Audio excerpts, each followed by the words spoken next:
Sinajana Vice Mayor Robert Hoffman says the Mayor's Council is getting ready to manage and operate the island's 12 senior centers after agreeing to a memorandum of understanding with the Public Health Department. The agency's current contract with the Government of Guam Association of Retired Persons, or GARP-SPIMA, ends on February 29th. And due to funding constraints, Public Health asked the mayors to leverage their resources and help them. Hoffman notes at $60,000 a month, the last of the funding should last them until the end of the fiscal year. A lot of us already play a major role in the senior centers already. We pay the power, the water, we charge them no rent, we handle a lot of the maintenance already. So it basically would be just taking over the key personnel that's there, the center manager. We will not be taking over food services, unlike other reports, and we will not be doing transportation services. Those contracts still exist. However, Senator Ben Pangilinan isn't too happy Public Health is letting go of GARP-SPIMA that easily.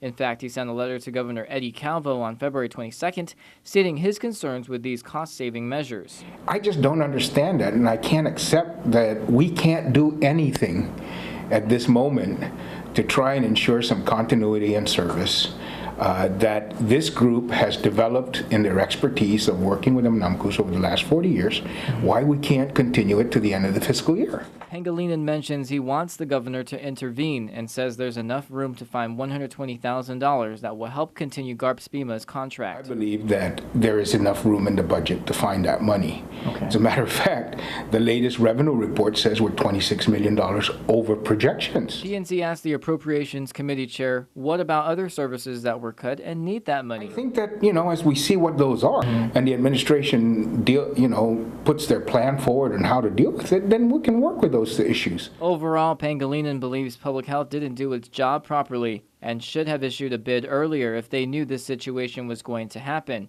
He just doesn't understand why a month-to-month contract with GARP-SPIMA could not happen. Why can't they award that and extend it on an emergency basis month-to-month with a lower cost? Right.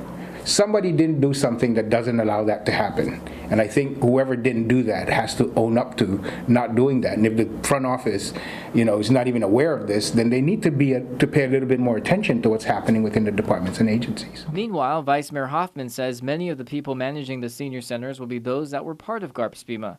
And while he knows the transition won't be perfect, he is optimistic about the outcome. We wanted to make sure there was a continuous flow and there really very little interruption.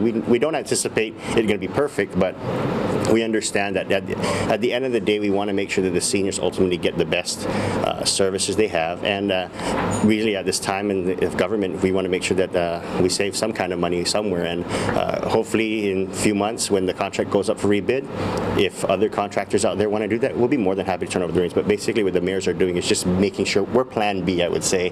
And we have an MOU executed. We're waiting for the MOU to come out of the AG's office. And once the MOU is out, it'll also put other things in play.